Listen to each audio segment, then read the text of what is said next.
clicked that time. It clicked that time. Technology is not being kind this morning. Good morning. Good morning. Good morning, Crystal. Glad you are here. Thank you for being here. Good morning, everyone. I think I was a couple of minutes late because I'm over here fidgeting with technology like I usually do. So this morning we are not going to let technology get in the way of progress because it's going to work just fine. As I'm putting it out there in the world that everything is going to go fine. Exactly, exactly, exactly. So good morning, everyone. My name is Jewel Pearson. This is Miss Bohemian Soul TV. This is Creating Home, a tiny house series.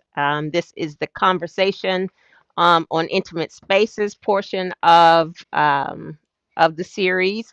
And if you're paying attention, we alternate every other Sunday with the content. So this Sunday is a conversation with a guest, and then next Sunday we'll be back with the frequently asked questions with What's Your Question, where I am trying to answer tiny house questions. I have a dog that's climbing up my legs right now that just won't let me be great this morning.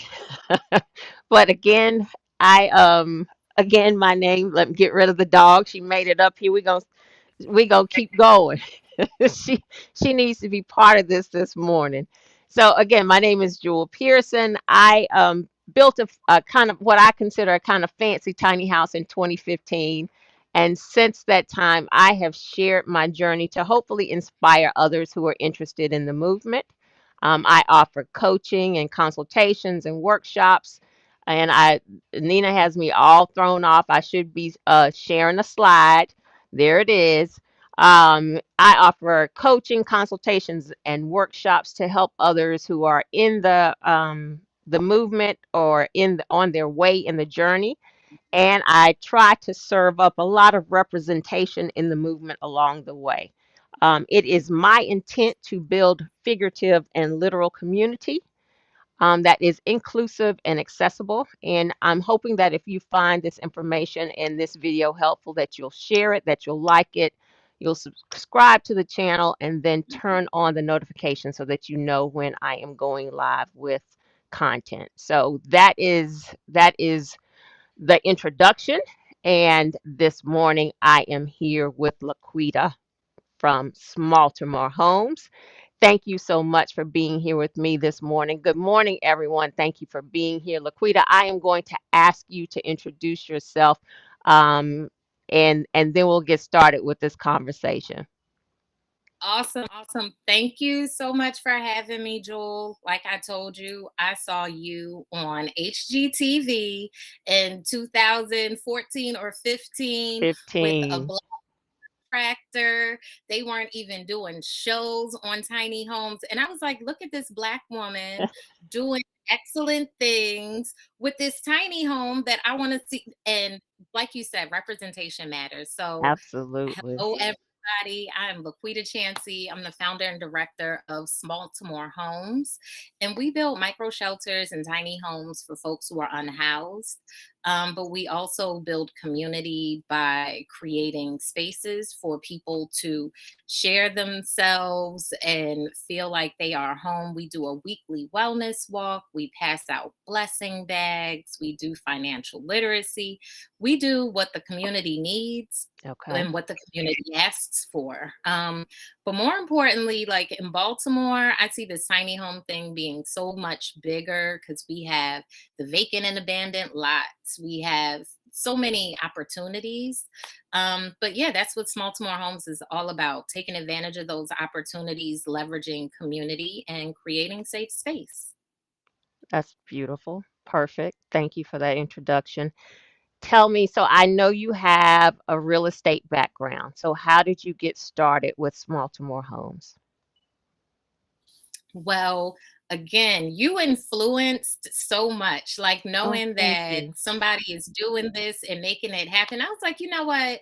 I want to find out how I can create more homeowners. So, about the time you were starting your tiny home, I was starting my venture to invest in real estate in Baltimore. Okay. I began to bid on their tax lien homes, but then I realized that that was totally predatory, and I didn't like the way that that situation was set up, and that that needs to be undone. So, a Mhm. lot of my work is in policy change and undoing, some of those things. But to get to the point, with Smalltimore homes, like I found myself here because in 2015 I wanted to create a bunch of homeowners, and I created a for-profit. We began to renovate homes, but as people were walking through, most of them wanted to rent. Like no one was interested in being a homeowner, and I couldn't understand it. I was flabbergasted. I felt defeated. I felt, like, well, I thought this is what we needed, but it's not what the people want. And so the conversations began. And again, I had to check myself. It's like, sis, you are no savior, right? Like, Right. come in and we have to give the people what we want. We can't make those assumptions. So we began financial literacy. That was a huge gap to home ownership. Understanding the maintenance of home ownership and just kind of closing those gaps. And through the work, I realized that there was this whole other population of people who were housing insecure, that regardless of the financial literacy classes, regardless of the down payment assistance, this just isn't something that they would have been able to leverage and sustain. Mhm. Right. And so Mhm.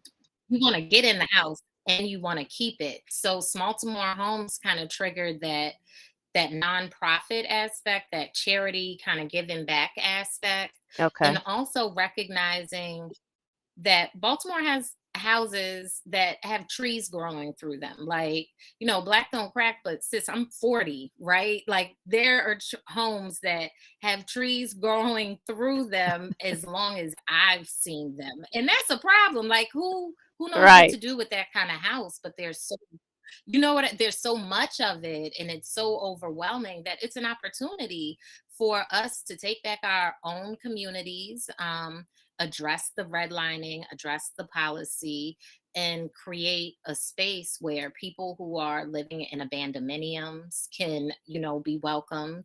People who are living in tents can be welcomed. People who are sleeping on church steps, and just really creating the space and recognizing that they're already a part of the community. They just need shelter. And so that's kind of, that's where I come from. Okay. That's where the idea, manifests. So let's step back a second. So when you were your intent was people home ownership, and then you realized people wanted to rent and not own. Was there any indication of why that was that you identified? Yeah, and in Baltimore, it's the delayed maintenance. It's the deferred maintenance. It's the Okay. idea of, well, grandma had a house, but the roof is caved in and we can't get a loan on that house. But it's the understanding of, well, we have to maintain our roof. We can't wait till it's caving in. And there's home equity loans for that. There's Mhm. ways to leverage the equity in your house to improve it, but some of us aren't even aware of those financial tools. And so educating folks on, That's a mhm. homeowners insurance, and insurance that is for your utilities and your mechanicals, and understanding that that's different from like a fire insurance, and just kind of making people comfortable with the things that they foresee as barriers, even though it's all a mindset, right? Mhm. Like, Mhm. we really, it's a matter of, okay, well, what is blocking me? Regardless, these things are real that are Right, blocking right. me. It's still a mindset. It's like, well, how do I conquer these things and how do I move forward? So, in a lot of cases, it's the dilapidated maintenance, and it's not understanding the financial tools that are available to help you keep your house up to date. So it sounds like it's kind of a combination of feeling like the responsibility, the maintenance, et cetera, might be overwhelming. And I don't want Yeah, to deal with that, kind of having watched what has happened to this house. I don't want to follow that path. And then also the education piece so it's like twofold. There are absolutely. two things that needed to be addressed. Okay. All right. I Yeah. mean, and that's real. I'm sorry, what'd you say? Right, but even deeper than that in Baltimore, so just like that part is real, but then it's like, okay, well, how do I stretch myself to make ends meet? There are a lack of jobs in Hmm. Baltimore City. There's a lack of transportation in Baltimore City. There's a lack of digital equity in Baltimore City. So working from home is almost not an option. But then taking transportation to get to work is also not an option. So there's even more layers to it. But yes, to your point, Jewel, the overarching tall thing that everybody can see, understand, and feel is the education of it all and the anxiety of maintenance. Yeah, yeah, and it's not just specific to Baltimore City, but I mean it's a issue that is in a lot of cities, and it goes back to kind of what you spoke to in the beginning. Like we got to look at how did this start, and the redlining and the predatory lending and the way cities are built purposely that hasn't been addressed to this point. And so, yeah, that Absolutely. it's a big issue, and it's something that has to be addressed all along. I mean, everywhere. So let me ask a question. So between that time when you thought you were going into helping people in the direction of home ownership, and then you realize that, like what you said, you had to come to grips with yourself, that's not what these people are interested in. how Right. how long was the pivot before you came up with the idea of I got to take this in a new direction? So the pivot, it probably took, it didn't take long to do it. It Okay. was the seeing it. You know, it was the seeing it and making sense of it. I've Okay. always been obsessed with tiny homes and conversion vans and making, equipment and furniture that is transferable and, can be used in all different kinds of Multifunctional. spaces. Mm-hmm. Exactly, exactly. So it was a lot of that, but when it came down to it, the business plan and the idea of Smalltimore Homes was like 3 months. Like Okay. it was boom, boom, boom. I had the idea, I had the foundation. It was a matter of filing the paperwork, putting it out there, and planning the first community event. Okay. And that's Okay. what I did. I heard you say it was disappointing. That's why I was wondering, like, how long did you sit in that? Because a lot of the stuff that I talk about I did a video dreaming all the dreams, and then the luxury tiny house living video.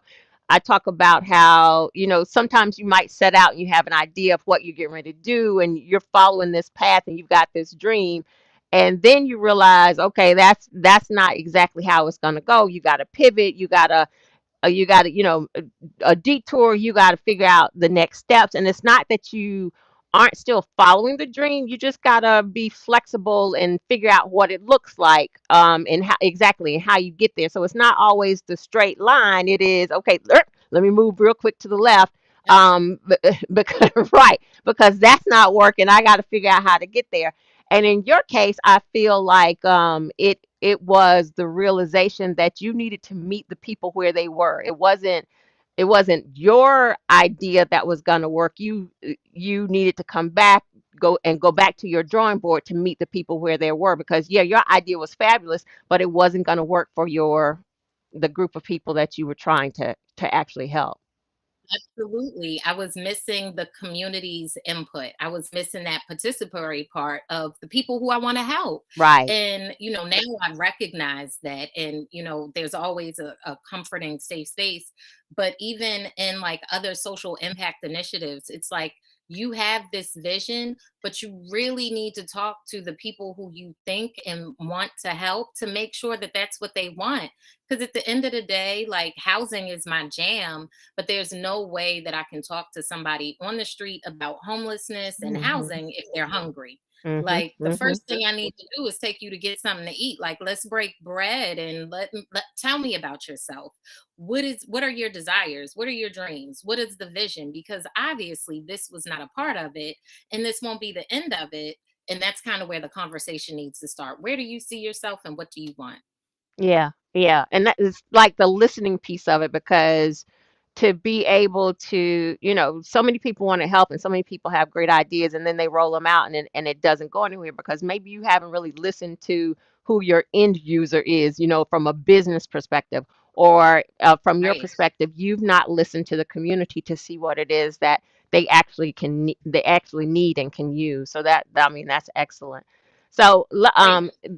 one of the things that I have really been doing in this conversation, and you're the first person that I've spoken to that doesn't actually live in a tiny house, because the the point for me for this series was not to talk about aesthetics of tiny houses. It's to talk about the people and their journey to their homes, because I feel like there's a whole story in the journey to getting there, some intent and decisions. And as I was thinking about this interview, I was thinking it's basically the same journey. It's you're not living in a tiny house, and I'm gonna ask you some questions around that. But there was some intent in the backstory with how you got involved in the movement and the work that you're doing around tiny houses. So for anybody who came this morning, it was like, I'm used to her talking to people who live in tiny houses. We're still on the same journey. We're just, again, we're taking a little pivot here and exploring this in a little bit of a different way. So I want Right. to share some of your work, and I'm going to have you step through talking to us about what we're looking at and your work and kind of sharing with us. So I left this picture here because I felt this was impactful to me. So I'm gonna let you talk to it first, and then I'm going to kind of share why I felt like this was so impactful. Yes, so this is probably in 2019 at the Baltimore Community Tool Bank. And you can see there's a shelter in the back. It's the tall white shelter behind the guy in the white shirt, and that Okay. is Dante. He's a Navy air. He's a navalman. That's Sheldon next to me. He's on our board, and I'm trying to remember who that is behind him. But what I'm showing them are the plans, sketches of the micro shelter, and basically guiding them through the next steps. They happened to be team captains at that time. And really, yeah, like, because I sketched most of the things and I drew most of the things, when they have a question, they come to me and ask me, like, what is supposed to be here? Where do I get this tool? So that's what we were talking through, some designs. You can see that they put down the power drill in the back, but yeah, that's where we would build every month at the Community Tool Bank in Baltimore. They're one of our community partners. Okay. The I felt like this picture was powerful to me, and thank you for sharing the background of this picture, because as we've spoken about this, especially with previous people who've been on, we've talked about how this movement is mostly male led. The movement is not the movement. The construction industry is mostly male led, and Yep. a lot of the women have shared how we've had challenges, and myself included, challenges in dealing with that from the perspective of second guessing what we know or not being recognized as the authority on what we're talking about. And this picture to me is okay. We got to listen to her because she's running the show, and that was what I got from this, and I felt like it was powerful to show there. There's a dynamic change here because this is your baby and you're running the show, and they need to listen to what you got going on. Absolutely. Yep, and so same here. These are a couple of volunteers. That is, it looks like Naila, Tamia. I'm trying to remember all of my volunteers' names, but I'm going to get in trouble. This is, Oh yeah, I think this is I from 2000. I was gonna say don't Go ahead. don't even stress yourself. You're gonna mess around and get in trouble because you'll miss somebody, and then everybody's feelings gonna be hurt. Exactly, exactly. But that's us cutting the so we use 8x4. We use the same materials that anyone uses to build a house, right? So that's an 8x4 panel. We're measuring it and we're cutting it down. You can see they've snapped some of the places where we need to either attach a wooden fixture or cut something off. But yep, working with our volunteers and just as many women in the picture as men, Absolutely, right? absolutely, absolutely. Okay, so now it's coming together. Yes, yes. And so we've got three of the sides. I actually count the bottom as a side. Mm-hmm. But we have three of the sides, and you can see we've already cut out the front door. And at this point, we're trying to figure out, well, do we next do the this side that is closest to us, or do we start on the roof? And I think we did both. We had enough volunteers for one group to work on one side and another group to start figuring out what we were going to do with the other side, because again, Jewel, I'm not trained as a contractor, but I do Okay. know how to use power tools, All right? right. Like, so So, I have my whole little Ryobi set and I get to cutting. Okay, I can be okay. dangerous. All right. So let me change the picture here. What? Oh, but wait, go Oh, back oh, one more go time. back. Sorry. Okay. Yep. So if you look at this picture, you see that there's almost like three The rungs. notches. The Yep, notches. Okay. exactly. So that very bottom one, three panels will go across the bottom to make it a bed. Okay. Those panels are removable, and if you move one of the panels to that second rung, then you basically have a chair and a desk. Okay. And because there's three panels, you can have a chair, your desk platform, and then another chair. And there's enough space for basically two people to sit down and either have a meal, a conversation, or whatever the case may be.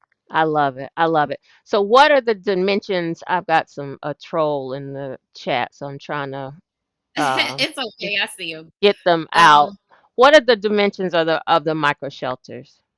The dimensions are 5 by 7 by 7, and they get a little bit bigger each time. So this one that we're looking at now is the smallest one, and we have three micro shelter prototypes. Beautiful. Okay. Let me. All Yep, right. and go ahead. So it is coming together. I love it. Love, love, love it. Yeah, you can start to see how tall it is inside and start to like really see it as kind of a structure, a house, or whatever you might want to call it. But at the end of the day, it's much better than any tent you will ever see on Absolutely. the street. Absolutely. Yep. Absolutely. Okay, And so so, go ahead. go ahead. I'm sorry. Nuh-uh, go ahead. So that's thing one and thing three. So thing two at the time happened to be in storage. So thing two is a little bit in between both of those. And I know that that is thing one because we have the old school like subway, not subway, but submarine door. And Mm-hmm. then thing three, we did a Dutch door with a like a countertop. So you can almost lean on it. Yep. We'll put screening there, so that could be a nice cool breeze for folks to use as a window. I Yep. love it. I love it. Thing one and three. Okay. Yep, and so that's the interior of thing one. We started painting the ins, or no, that's thing three, sorry. But we started painting the inside just to make everything uniform. Where we'll need to enclose the insulation up at the top, but you can kind of see the rungs a little bit better to see where the bed would be and where the desk could be. Okay. All right. Yep, and so that's me with thing one. Early on, now it's like completely covered. You don't see any white, but it's bright and beautiful, and it represents love in Baltimore. You see there's some row houses on there. So we really like to, make it bright and welcoming. Mhm. Not so, you know, boring, just something that kind of makes you smile when you see it. Absolutely. I'm sure it adds to the mood for the person who's going to be dwelling in it. So absolutely. Right, right. Gorgeous. Gorgeous, And so gorgeous, seeing, gorgeous. right. I just love them together. So that I is thing one in the front. You see any white, like totally Smalltimore home, Charm City, Baltimore it out, just make it super beautiful. absolutely.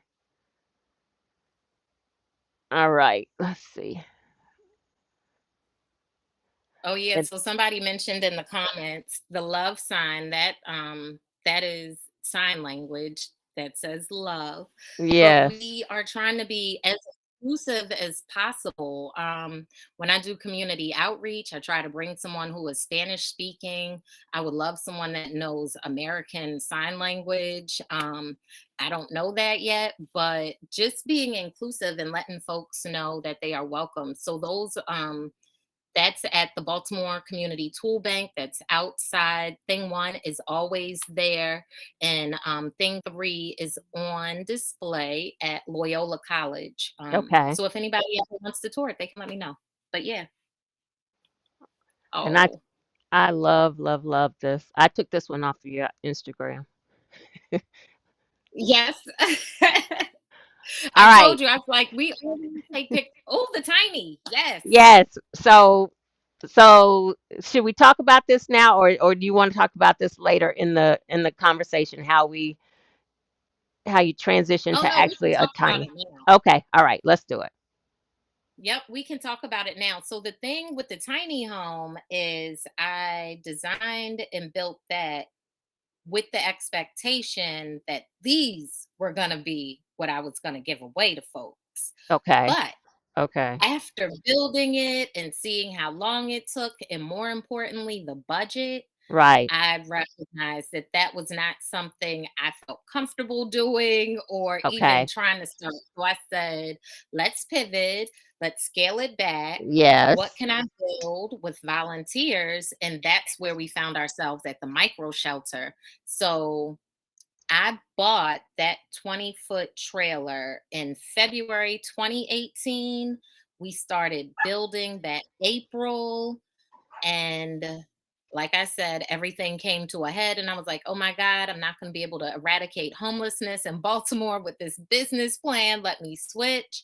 And in June, we started building the micro shelters. So, Okay. yeah, so this So picture I had is it still, go ahead. backwards. I had it backwards. We should have talked about this first, I guess, and then gone into the micro It's shelters. beautiful.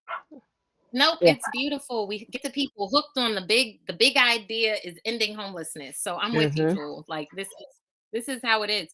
But the thing about this picture, when you look at those steps, they actually started off significantly smaller. And again, had a couple of tours, went to a couple of expos, got feedback from people, and they were like, heck no, these steps are way too small. And Okay. my idea was I can build this tiny home, put it on Airbnb, use that as marketing to Mhm. leverage the relationship that I'm trying to build to create small to more villages. And so that was the idea behind the tiny home, that I could use it as leverage to kind of, people love tiny homes. Like, yes, come and Absolutely. look at the tiny home, but more importantly, know that, proceeds are going to eradicate homelessness in Baltimore. Absolutely. And it's Hmm. gorgeous. It's gorgeous. Okay, so Thank you. that let me figure out my technology and get back over here so we can continue our conversation. I got to find my mouse. It's somewhere on Right. the screen. It'll come in. It'll come in. it Yep. it is coming. All right, mouse, where are you? It's good though. Like I love the tiny home design because there's a full size loft above the kitchen, there's a king size loft above the bathroom, and then that couch pulls out as a full size bed. So I wouldn't suggest, 6 people living in there, but for Airbnb, I thought it would be perfect for some folks to, play around with a tiny home. I love it. Thank you. And thank you for filling in that gap because my computer was not doing what it Got needed you, to do. I sis. appreciate you. I appreciate you so much. So so realizing again when you had to pivot, and yes, business plans should always be open to change. That is a very important thing to mention. So as you're recognizing, initially you wanted to do the larger homes and realized that that wasn't necessarily the route to go to accomplish exactly what you wanted to accomplish. How has it been Right. working with the city? Has the city of Baltimore been receptive to your work? So the city of Baltimore is receptive. They Okay. are not they're not cracking down. They're not, being jerks about it, so to speak, but Oh, they're good. also not donating land for 99 years, or they're not contributing to the village. So really what I've been trying to do is work with Baltimore City to discuss how can we get tiny homes here without the burden. Yes, without the burden of having to tap into utilities for every single micro shelter. Like if we were able to have a communal kitchen and a communal bathroom, then these structures on Hmm. wheels should be sufficient. But as far as Baltimore City goes, that is not a shelter that they can support. Like it needs to have utilities. Should there be a natural disaster or an issue or whatever, that's just a part of their building plan. So that's kind of what I'm working with. But one thing I will say is that I've been doing this work for, 4 years now. And we have been able to provide shelter for folks. And if communities are receptive and acceptive of this type of solution, then you can kind of think of the village as like a speeding ticket. Like a cop can tell you, next time I'm going to give you a speeding ticket. This is at my discretion, but be good. As long as we're not kicking up dirt and pissing people off in the community, in most Hmm. cases, they'll Hmm. allow the village to stay.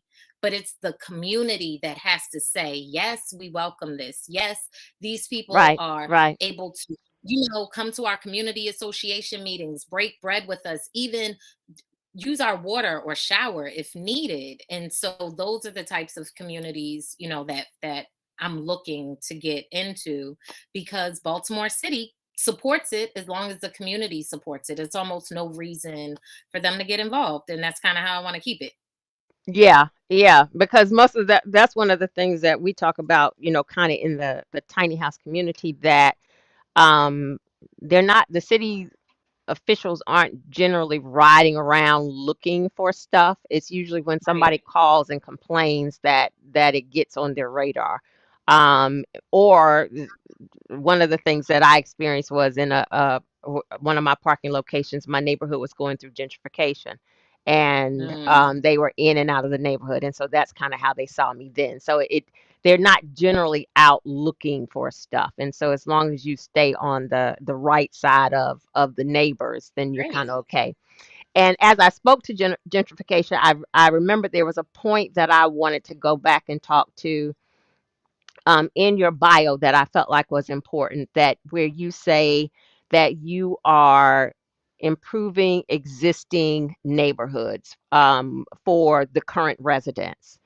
And I think that is important. And I was so happy to see it stated there because it was clear that you weren't coming in the neighborhood and doing gentrification and trying to add services for new people. This was for existing people so that they were seen and that the conditions were improving for them, not trying to out um, to not Absolutely. outsource them, We're not not trying to move them, displacing displace. That was my Yeah, word we're I not was trying to come up with. displacing anybody. We want all of our seniors to stay. We want all of our elders to stay because that is rich knowledge of that community that will be lost if they are displaced and moved.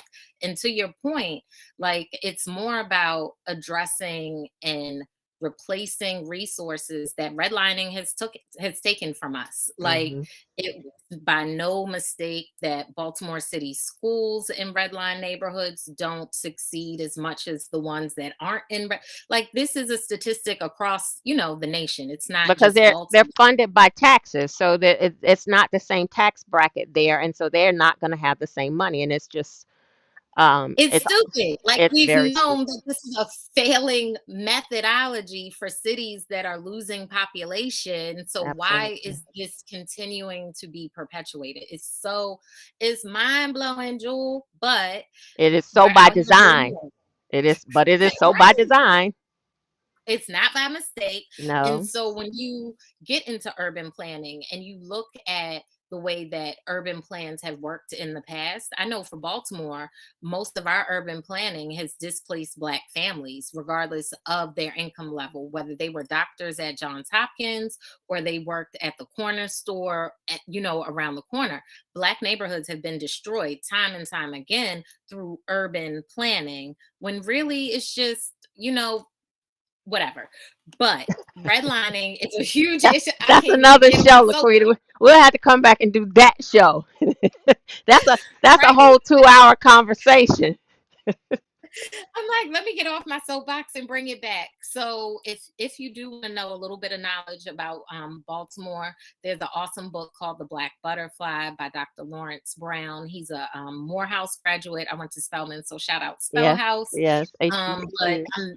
yes, HBCUs, like representation matters, y'all. So in Absolutely. all the ways, I'm always like I'm rooting for everything Black, and regardless of how everybody else hears and perceives that is an embetterment for everybody. You know what I mean? Absolutely. Like if Absolutely. Black women are supported, then everybody is supported, and I wish more people understood that. So yeah. Yeah, yeah, what and I have to defend that here a lot because when I say I'm speaking a lot to the Black community, but then and people are offended by that, but they're not also recognizing, especially within if I look at the statistics within the tiny house community, I just saw some numbers that said the tiny house community was either 96 or 98% white. And so Probably 98. I need to make sure I remember that. I just spoke about that earlier this week. So this conversation to target the Black and the brown communities and the people of color is necessary because with that 96 or 98%, they're covered. Those conversations are covered. The representation is there. They're good. People see themselves in the movement in that 96 or 98%.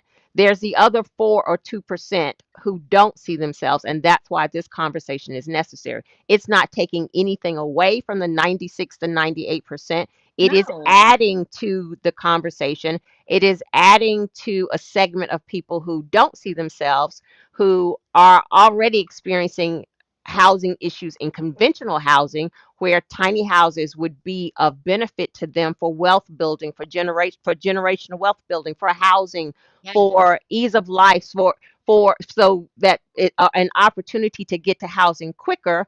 When year after year after year, when you look at the numbers for home ownership, we remain at the bottom of the Right. rung. So it is a necessary conversation. It's not taking anything away from the 96% or the 98%. Again, like you said, it is enhancing the conversation. If we're good, the rest of the community can be good because everybody is flourishing, and that is what's important. So See, it it speaking is the a same language, conversation. Joel. What'd you say?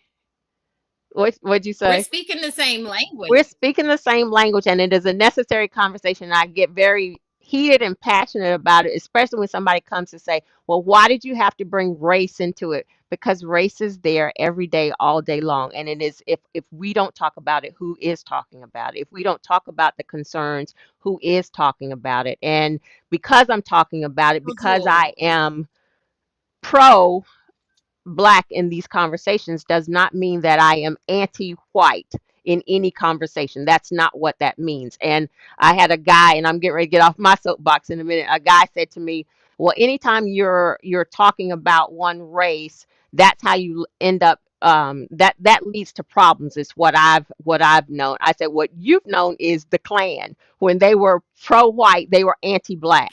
I'm not anti-white.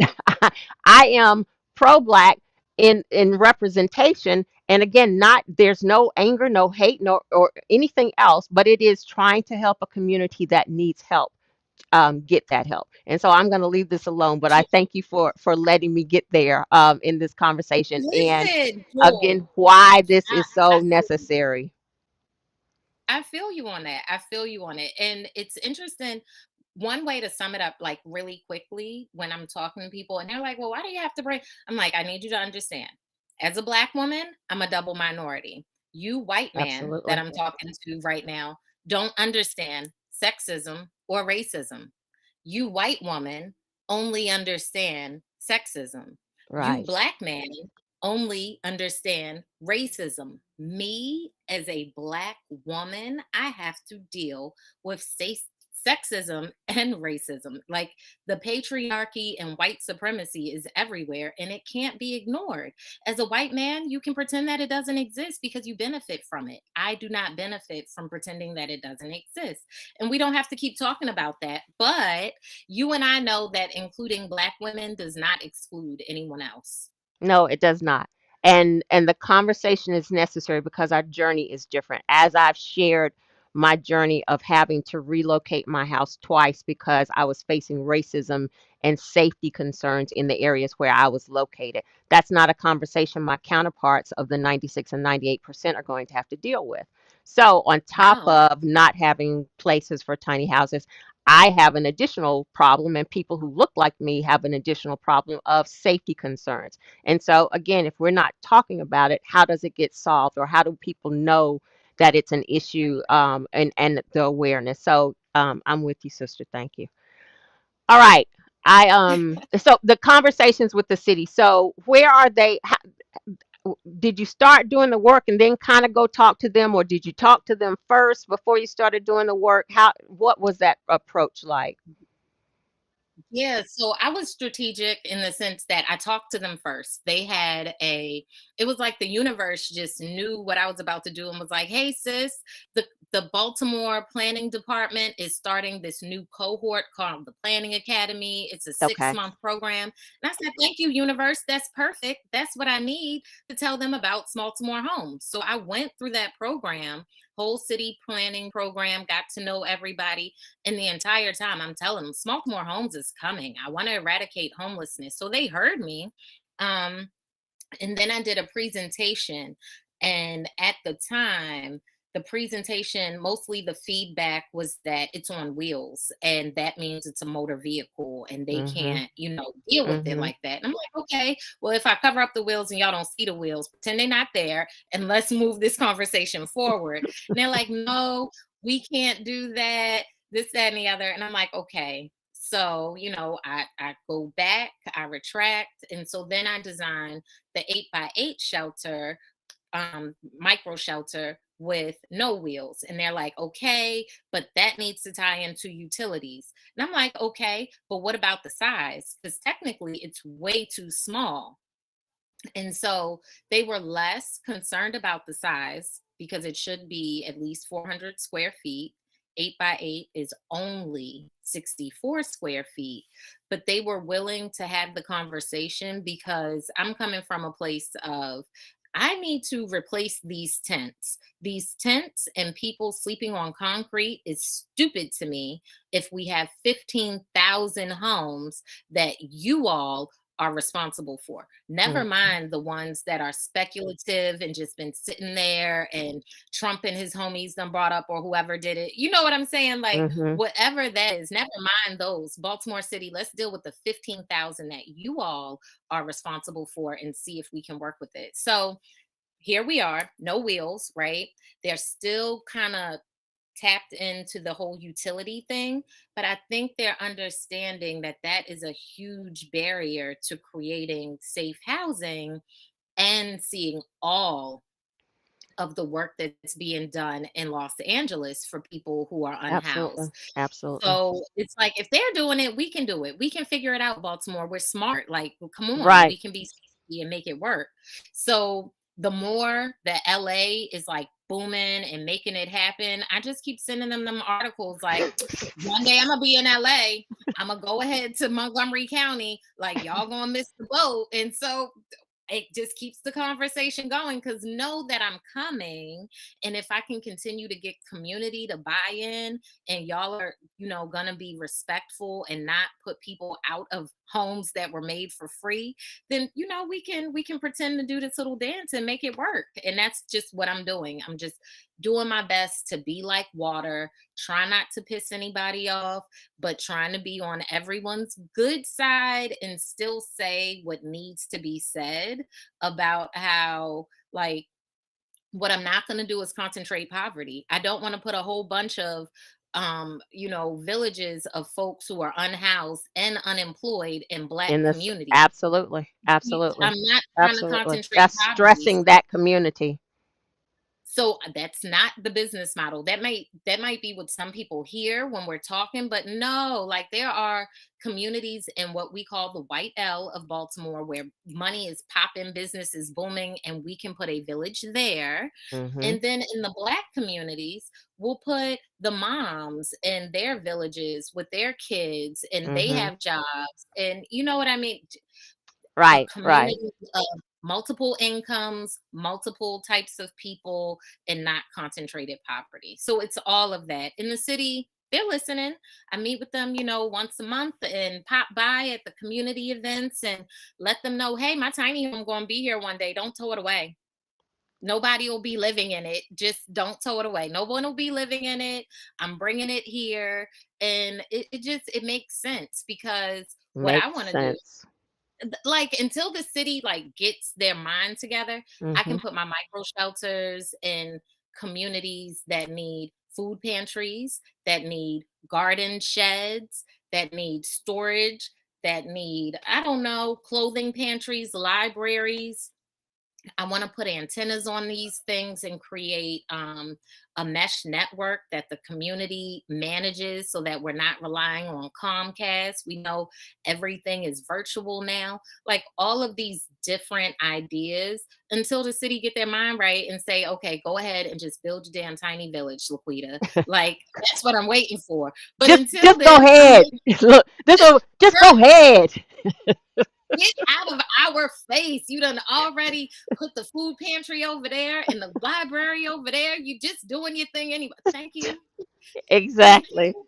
I had to chuckle earlier when you said you just keep sending them videos from articles from California because I was thinking to myself if any of the Charlotte officials were to look at this video, they would say, "That's what Jewel does to us. Is that a black woman thing?" That's all I do is send them videos. Hey, look what they're doing over here. This is so smart. We can why reinvent the wheel? Let's do this. Like, why Right can't you all here. get this? What is like Because you it's don't not even impacting them. you It's and not impacting them. exactly, They're not exactly. affected by it. They They it's can the go to people the they go home every day and they don't know anybody that this is personally that this is impacting, so it doesn't feel real to them. And that is no. very unfortunate. And this to me is a solution to many of the women I know, regardless of how many kids they have or if they're in a relationship. Like so many people love the idea of tiny homes but don't understand how to purchase land or feel overwhelmed about designing and building something. It's like, no, let's all get together. Let's make a cohort. We can do this together and collectively. But yeah, Joel, you and I will just press down on the municipalities from the back end and keep telling them, look, everybody else is bypassing us. Baltimore talking about they Everybody. want to increase population. Well, y'all need to do something to increase population, legalize tiny homes. Start there. Start there. I mean, it like you said, it just makes sense. And that's every time I post something, that's really what I say too. This just makes logical sense. It's not rocket science, it's logical. And to the point where you were talking about previously about the electricity for the housing. They're doing Mhm. solar with conventional housing where they put solar on those houses and they're tacking that the back Yep. into the city bank, however that Yep. works. The that's grid. something Yep. that's something that they could do with these micro shelters. Like if somebody would just sit and put the effort into the initiative to really and truly think about how to make this work, it is absolutely doable.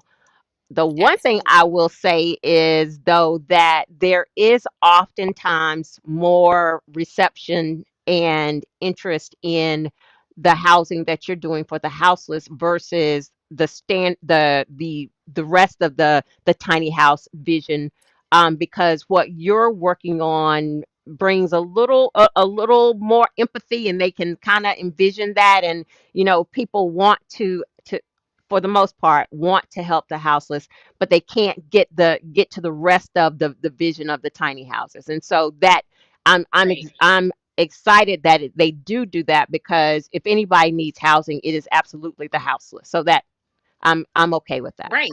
No. Yep. Yep. Yep. Yep. No, but that's a great point. That is really a great point that some people they just I don't know, they need to see it to understand it. Hmm. And the interesting thing is, Jewel, I was telling somebody yesterday, I was like, I have I've hosted thousands of volunteers, but only one of them has said, can I put that micro shelter in my backyard? So to Oh. your point, like Mm. people want to help, but they don't want to see homelessness solved in their backyard. No. Like you can do it, but do it over there on the other side of the Right. fence where Right. I'm not. So so you're right. People do have the empathy, but it's still like, oh, that's kind of an eyesore, not in my Yes. backyard. Yes. So I'm still leveraging it. And with that particular gentleman, like his husband was like, no, and that also brings me to LGBT youth and kids that age out of foster care. Like there's so many populations that these villages could empower, that it's more than just unhoused and, you know, eradicating homelessness. It's creating opportunities for people to be themselves also. Yes, yes, yes, yes. It is thinking outside of, like, the old way. We have to recognize the old way isn't working for everyone. And so instead of just continuing to redo what we've been doing all of this time, it is now time to think outside of that conventional home box. And how do we create housing that is accessible and available to everyone? And that is the piece that so many of these cities are missing. um Right. and it's sickening. So how has your work how has your work changed during the pandemic, if at all? um Oh my God. It changed so much so. And it changed a lot, like, it broke my heart in the sense that, I saw so much more mhm, people being unhoused, mhm. and it wasn't that they were newly unhoused, it was that they weren't able to hide where they were hiding before, right? Like, I would have to go to like, I drive around and I give out the blessing bag, so I go by the storage units because I know that's where people park in their cars and they feel Yeah. safe and they have a security guard, but I give them the blankets and whatever. But there were so many more cars there. It went from me expecting, 5 to 10 cars to the whole damn street being lined, and it's like, "Oh my god, this is awful." all of these people are unhoused that weren't here before. So we started making, at the beginning, when everybody was like really panicky about washing their hands, how do people who are unhoused wash their hands? Like, that's not a thing. So we Hmm. started creating hand washing stations and dropping those off at encampments and giving soap and hand sanitizer and masks. Then what did work though is that people were way more understanding that you can't self house or house in place if you literally don't have a home. So I think it created more empathy. Do you see what I'm saying? How that just doesn't even make sense. Like, what are we talking about? So being able to put that in people's faces, like, you're saying to do this to stay safe, but what about this whole population that you're just pretending doesn't exist? Like, how do they stay safe? And then it's like, oh, well, you're right, maybe we should give them their own place. And so that's kind of how we were able to leverage building the panels out in the country, so to speak, and then providing them to other organizations to put them together on their own land by themselves, in a day's time, and just creating community. So it created more empathy and allowed more opportunities to kind of push us forward. As far as I knew, Jewel, I knew about you, and I knew about a bunch of homeless encampments in Eugene, Oregon, and in LA. And Okay. in my research, it's like these villages take 7 to 10 years to Yeah. get started. So that's what I had in my mind. Like, Yeah. I'm no genius. I'm figuring it out as I go. If you say 7 to 10 years, then okay, the clock starts now, and Right. we just have to figure out what to do. And so, Baltimore City, y'all got about 3, 4 more years to figure it out, and then I might move on to the next. Right. So that's what we Right. do. Right. Yeah. Okay, so I want to say to my guest here participating in this conversation, feel free to share some love and appreciation with LaQuida via super chats, or if you prefer to avoid that 30% cut that YouTube is going to get, you can cash at me and I'll make sure LaQuida gets your gift. But if I know you're Ooh. enjoying this conversation, so please and feel free to provide some love. And Sandra, thank you so much for your super chat. I appreciate you also always, always, always sharing love with the guests. Um, so one of the things back to the pandemic and one of the guests, one of my friends mentioned how most people are just a month or two away from being homeless on average, and I think even that window of time is shrinking now. Of Like the one paycheck. one paycheck. Yes. I read an article that I shared in the presentation that I was given earlier this week that said that there is nowhere in the United States where someone that is making minimum wage can afford a two-bedroom apartment. Right. Nowhere No. in the United States. No. Mm-mm. So we the housing model focuses more on families. So there's the single person and there's the elder person who is not being considered in this conversation that we really have to be, thinking about. And around that pandemic conversation, I also, again, the common sense, like we just keep saying, it just makes common sense. There was a city, and I can't remember what city it was right now, that during the pandemic started building tiny houses because they were then recognizing there was no way to quarantine the houseless. And so Duh. then it hit them. Oh, this is how tiny houses make sense. So they started then building tiny houses to allow them to quarantine and to try to get the numbers down for impact with COVID. And Right. I mean, 'cause duh. yeah, and but you got to wait until it's an emergency to understand, these people need shelter. And it shouldn't the conversation shouldn't just have to happen during a pandemic where I'm glad that it does, but every day these are the people that need shelter and need housing. And so if we have an opportunity, like I always think about, there'll be a Walmart that will move, and you've got this big open space that nobody can use, Right. because nobody else can go in for a wall and take up a Walmart space unless you do something like a huge flea market. But housing in those facilities, even if you use that building and use that for housing, if you use the parking lot and you do tiny houses, like the micro Yes. shelters that you're building Yes. in those parking lots, there's so much opportunity if people would just think. Thank you. That somebody saying they thought it was Seattle that did that. If we just sit down Mhm. and think outside of that traditional box, and then, like we said Right. earlier in the conversation, listening to the community and recognizing what it is that the community actually needs. Absolutely. Absolutely. So one thing I will say is that um when I'm on the street, like I'm typically dealing with mostly men, and mostly black men, really, especially here in Baltimore. And so people are like, we don't really see that many women on the street, but it's because women can, do sex work. Like, let's be honest, they can Right. hitch up with a man and they can, figure out where they're going to be for the rest of the night. But it's alarming because now Black women are beginning to increase statistically in the number of people who are homeless that fit that demographic. And I'm like, why are Black women becoming homeless at an alarming rate? And it's because a lot of the services are for families. Mhm. A lot of Mhm. the services are for families, so they're ostracized that way, but also they don't have the same networks as their other, I guess, counterparts or peers.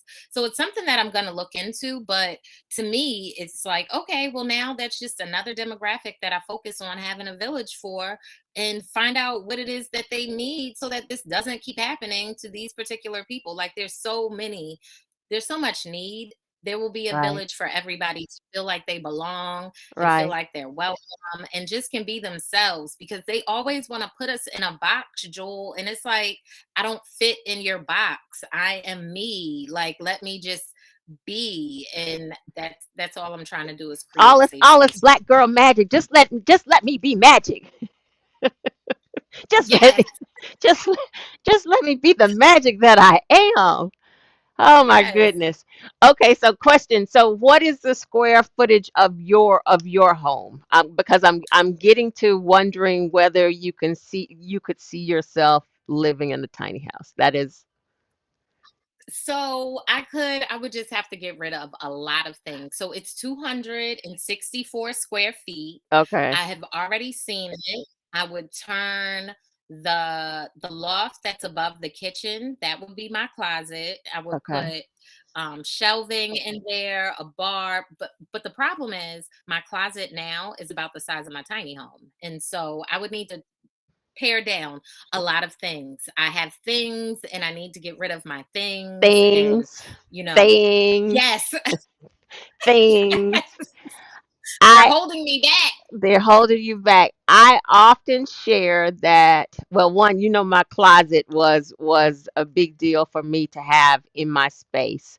From Yes. a functional way, the way I need to function. Like I don't want to have to go find my clothes in order for me to function normally. Like I'm older. I'm set my way, so I need a closet to be able to walk to it. But over the years, so this May will be 7 years in my tiny house. I don't say that I'm a minimalist, but my mindset has changed so much in the things that I have and the things that I need. And Mhm. um I don't subscribe to I can't have but 10 items, but my mind and my house has stuff, but my mindset about clothing and shoes and um Shifted a little. has shifted a little, has shifted a lot. I've actually gotten to the point where I had always been the big suitcase traveler, but now I can travel with a backpack, and I'm like, oh, look at you, go you, you you're I don't know nothing about that, Jewel. I Listen, I can listen, I tra- went backpacking in Europe and I had three. like three things, like three big. That's not That's not how you that's not do this. backpacking in Europe. Do it. That's suitcasing in Europe, LaQuita. It was awful. It was awful. I was the worst. I was kicking that luggage down the daggone train and the subway. It was the what was I wanted to throw it away. But go That ahead. is hilarious. Yeah, I can travel with a backpack for several days. So I was like, "Oh, I don't really know who I am right now, but I like this because it just feels lighter. Like it is definitely and I sit and sometimes I have to be a little proud and it makes me feel good because that was my plan going into it. I wanted to feel a lighter lifestyle and so that just is a good feeling. So okay, I just wondered if you could see yourself in a tiny house. Do you feel like you're part of the tiny house movement? Absolutely, Oh, absolutely. Because I tote that tiny home to different expos, and I talk to people about design.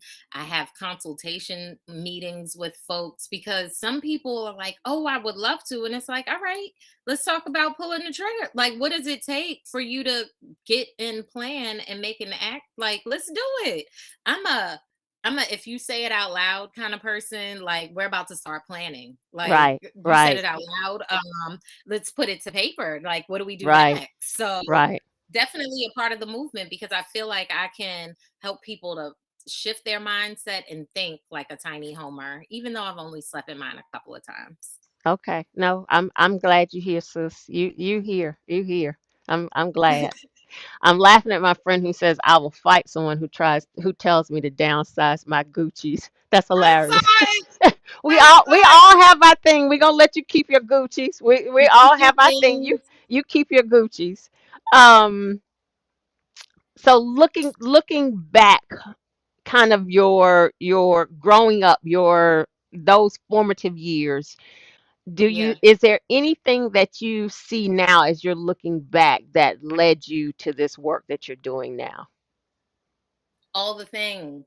All the Okay. things, Jules. So my father had like this, I call it a weird obsession.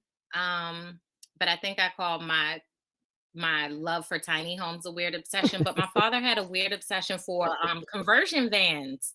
Like Okay. we would go to the conversion van shows, and so that had already had me thinking of convertible furniture and things that are small and being on wheels. So I think I really made that connection only recently, like within the last few months. But we would do that, as children. So thinking of the conversion vans and how you can sleep in the van and the van life, but then also seeing in like Eugene, Oregon, and California, like they've had tiny home villages since the 80s. Right. Like, you know what I'm saying? So there are some that are as old as me. And just being interested in homes and sketching houses. I would do mystery shops for apartments and I would tell people, oh, this is a bad design because of this, and this is a that. So I'm always giving feedback about houses. Then I started in the real estate investment. And so I really think that each piece was just All like of those steps. a little bit closer. And now it's like, oh, now all you just need to do is find out how nonprofit work actually happens and you're good to go. And that's kind of how I found that's how I see it anyway. Yeah. Yeah. Yeah. All of those steps or the foundation to leading you here. Um Yeah. what have you in this journey, did you learn anything about yourself that maybe you didn't know or before? What have you learned about yourself as you've been in this journey and doing this work? Yeah, so I'm very much, or was, I'm learning to unbe a control freak, right? Because control is an illusion. Like, you really can't control anything. Like, I can barely control my emotions, right? Like, Right. Mm, control is an illusion, it's mythical, but before starting this in my professional life, I was a configuration manager. I worked with developers and I was very, nope, we can't release this. I'm in control. There are 3 bugs. You guys fix these bugs. Nope, nothing's going through this door. As a nonprofit leader, as much as, there's a hierarchical kind of thing, I don't like Mhm. that. It's like Mhm. everybody come in here, everybody give me your input. There's no way that I can think of all the things or even half the things that need to be done.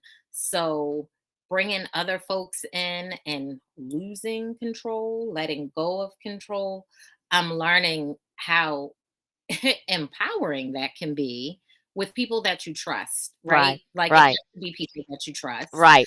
But Right. it's like, wow, I can give this to somebody and they speak my language, they understand inclusivity, they understand where this is going. And wow, like, okay, maybe I'm not on this island by myself and can actually get this thing done. So I've learned to trust in others and how important sharing a platform is, just sharing the space and really hearing people and letting people know that they've been heard. I heard you say blah, blah, blah. And when you said this, that, and the other, and to add to that point, just knowing that they're being heard, I think is helpful. And it's helped me as well to be more of a listening ear instead of blabbing all the time. Excellent. Excellent. Surrounding yourself with people you can trust. Absolutely. And people who have the values that you're working on. That, that's really, really important. I Yes, like I like being able to go into a room and not have to define things. Like you just already speak my language. We Mhm. already know the same vernacular, even though it's not common English language. Like we're talking and I don't have to explain it to you. So just those kinds of rooms. Yeah. Yeah. What is Smaltimore Homes working on next? What do you have Ooh, upcoming? super exciting. So Morgan is creating an adaptive center for housing. They don't want to put tiny homes in the thing, in the name of the adaptive center, but Okay.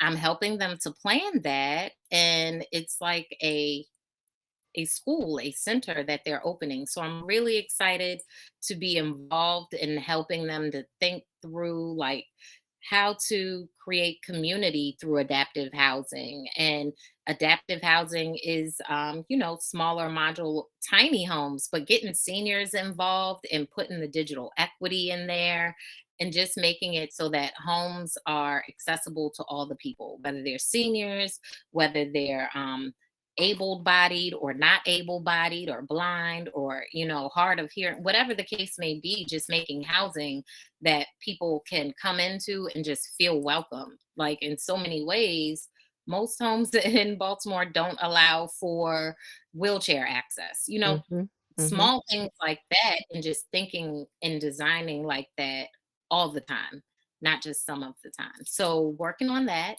Wait, and wait, wait. digital Okay, wait, equity, wait, like wait, wait, wait, wait, wait, wait.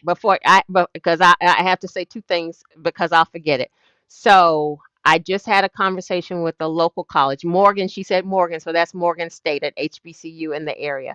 So one, I made a note. I've got to make a connection for you for someone in your area. And then two, I just had a conversation with the local college. I have um, uh, concept that I put together that I want to share with you, that might further your yes, conversation because oftentimes people need the visual, to help them. So maybe you yes. can you can use this concept that I have. So I had to say that because I'll forget it. Beautiful. I love it. That's the Okay. conversations I want to have too with the colleges because there's so much opportunity there. So sorry to interrupt you. I two things there. Okay, go ahead. No, that's perfect. And That's adaptive. We don't perfect. care And if they don't then work. we don't care if they don't put tiny houses in the name as long as they're in the community. We don't care what you call it. Just do it. You can call them grandma's shoebox for all you want. Okay, just build Right. them. Just Okay, build them. I got Absolutely. design. Just build 'em, okay, Exactly. like come on. So Exactly. Um, but working with the schools, like the schools have this awesome network and technology. So tapping into the schools' fiber optics and leveraging their connectivity bridging that out to the community, because let's be honest, most HBCUs are in redline communities. Like, they're not Absolutely. in the prestigious areas. And so chances are these resources are going to be needed. So leveraging Morgan's Wi not Wi-Fi, but their fiber optics, creating community led mesh network, and then bridging that over to the other side of Baltimore where people aren't investing, where the redline communities still exist. Because in Okay. East Baltimore, we have Morgan, we have Hopkins, we have all these. I don't like to use the anchor institution because that I don't know, it gives them a higher up kind of privilegey language, Mm-hmm. but they're the bigger. They have the bigger purses around here. Okay, Right, right, on the west right. side of Baltimore, that money, that pocketbook does not exist. So I'm really focusing on leveraging digital equity across Baltimore and creating little pods of micro shelters and community resources as we bridge that gap and just, filling in where Baltimore needs to be filled in. Okay. I love, Yeah. love, love, love, love it. Um, and I'm glad you shared that because these synergies we got to keep sharing the wealth and helping each other in these Yes. conversations. One of the things that I want to recommend to anyone watching this video is if you don't we've said redlining a lot. If you don't understand redlining, I'm going to add a resource in the comments to explain redlining. It is the Yeah. way communities were built. It is why the you'll find the black neighborhoods in the center of the cities. Redlining wasn't a practice where they the loans were not given to people who were in these areas purposely. And the white people were moving out in the suburbs, and they were able to have financing for their homes and access and resources and all of these things. And it is the way, if you look at the maps in all of the cities, you will understand how that was the plan for housing throughout the country, and the damage that it caused, and damage that is still in 2022 very visible and very real and very felt. And even Today. though Yeah. today, absolutely, and even though redlining was deemed illegal many years ago, the effects of it are still in place, and it is still happening in other ways. There's still predatory lending that happens.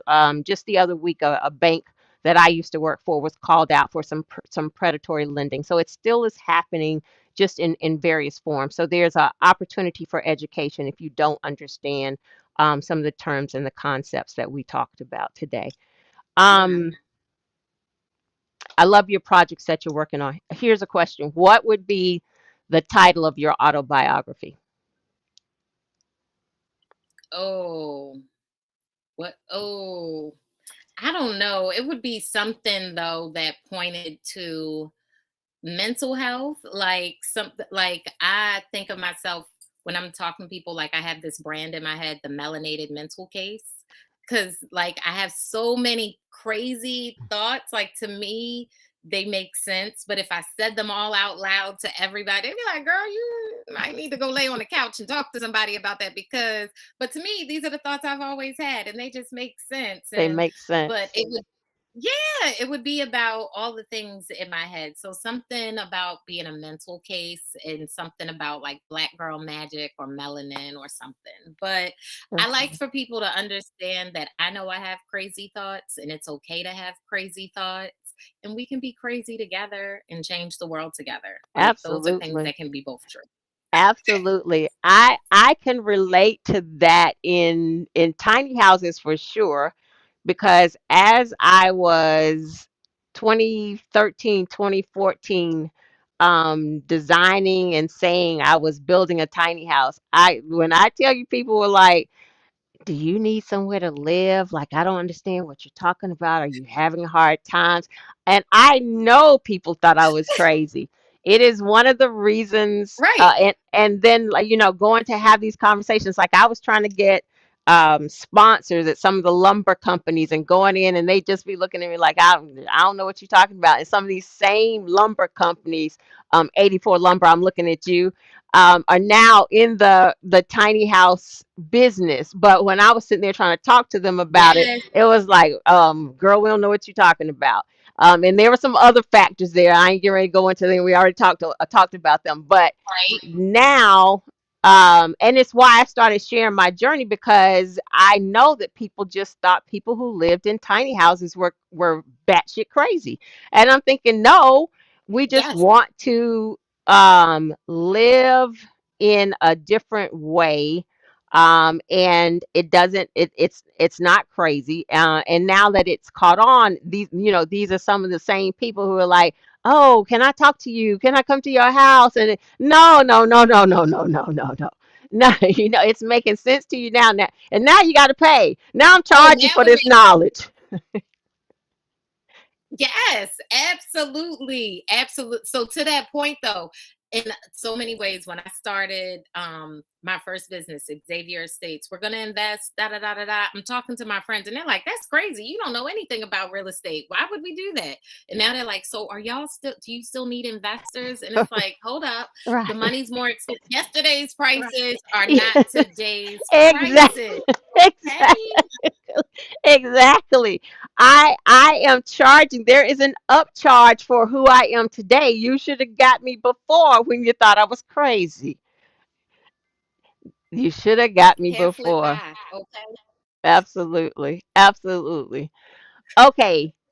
What is one question that I didn't ask that you wish I had asked about anything about you, the work you're doing, um, any question that I didn't ask that you want to talk about? Yes, so nothing super big, but folks, you can come out and walk with us if you're No, in no, no, no, no, no, Baltimore no, on the no, no. DMV. Hey, wait, wait, wait. I'm gonna give No, you time to talk don't about I that. I just want to know don't okay. something about you or the work. I'm like, we gonna talk about that in a minute. I'm holding the spot for you to tell folks Okay. how to get with you. Don't waste I your don't question know on that what one. do I want to share? What do I want to share? Um I don't know. I think I'm really like trying to check into my mental health and learn myself a little bit more. Starting Smalltimore was really cool, but it was kind of at a traumatic part in my life. Like I found out my sister had breast cancer shortly afterwards. I got fired from my job. I knew I was getting fired, and that was kind of a good thing, Jewel. Like I had a boss that told me, she wanted me to suffer because I was solving problems too quickly, so she wouldn't like pass along my notes and my. It was What?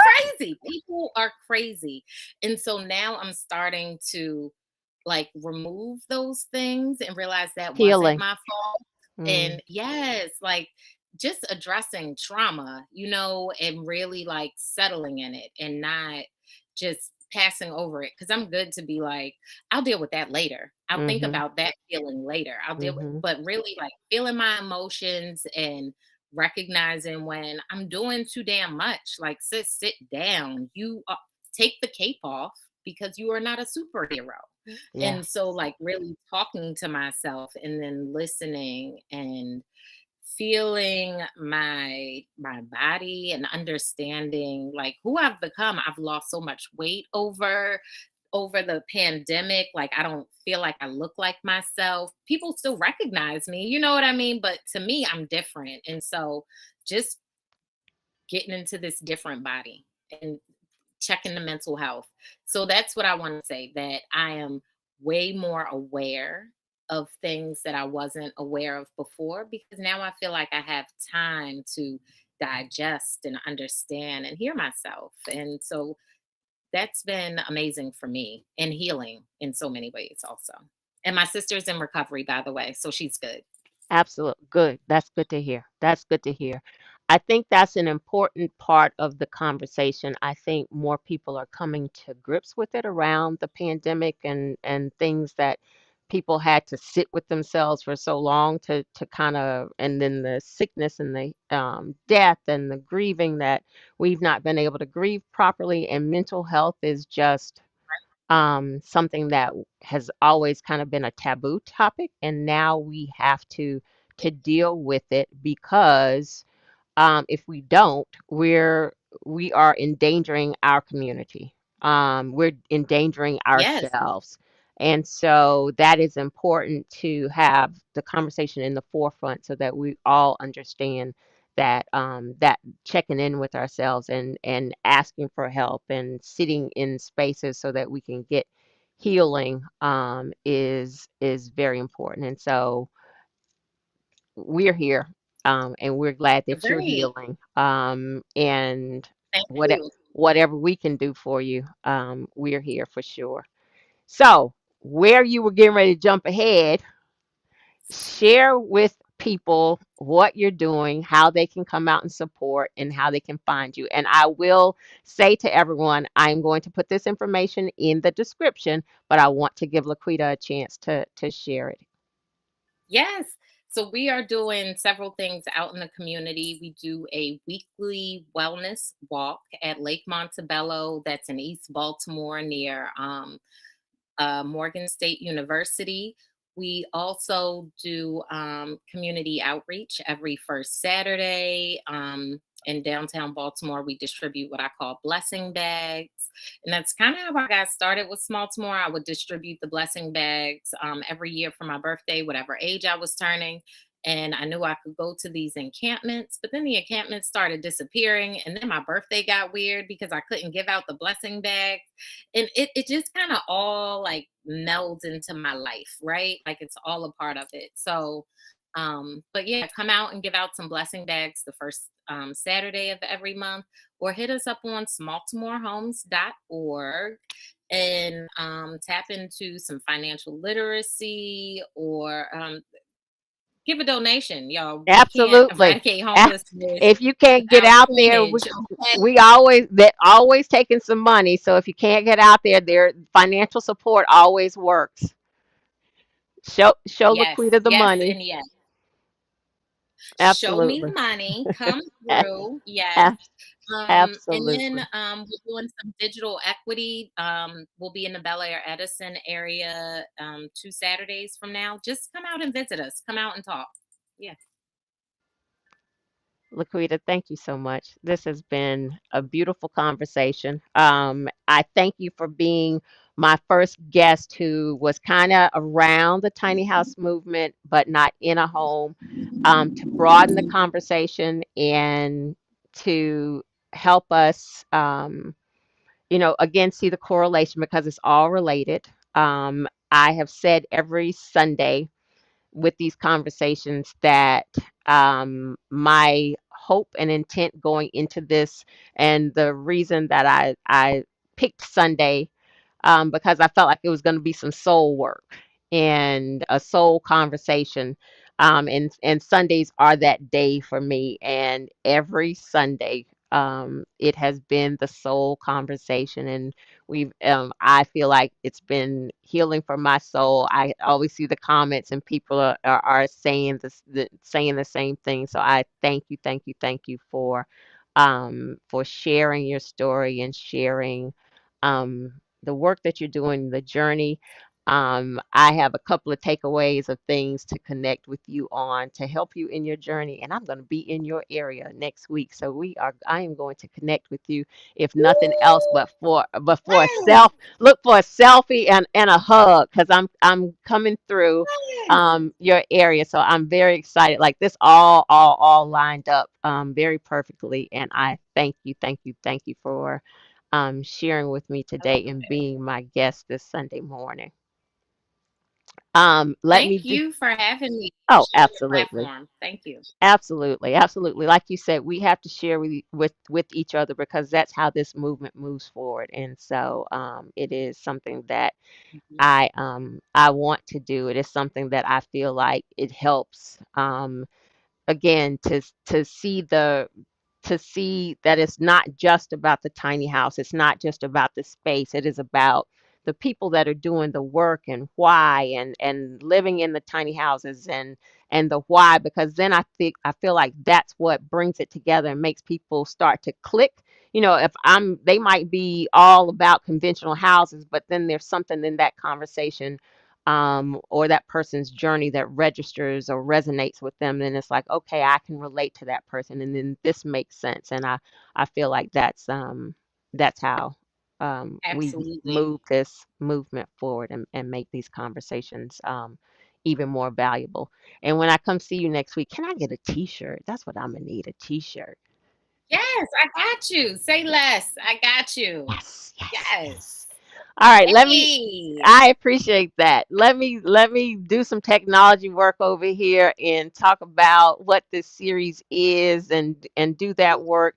LaQuida, thank you so much again. I am going to connect with you in just a minute offline. Thank you to everyone who joined this morning that was engaged in this conversation. Thank you for the super chats, and the love that you've shown, LaQuida, and the comments and the engagement. I know that you all enjoyed this conversation as much as I did, so I really, really appreciate your engagement this morning. And so let me change my little slide over here. So this has been the conversation series. Every Sunday, I come to you with live content, 12 noon on YouTube. So please, please, please, as Crystal has been saying to everyone, like the video, share the video, subscribe to the channel. This is the conversation on intimate spaces, where I am interviewing people in and around the tiny house movement and sharing their journey. And then on the opposite Sundays, I'm doing What's Your Question, where I answer some of the frequently asked questions and share tips to help someone in or on their journey. It might not necessarily be related to a tiny house, but a dream that you're trying to get to. We're going to share something that's going to help you along that line. So if this video was helpful to you, please share it, like it, subscribe to the channel, tell your friends about it, and all that good stuff. And then be sure to follow along, and then join us the next Sunday for some more content. Thank you, ma'am. Talk to you soon. Thanks, everybody. Have a great rest of the day.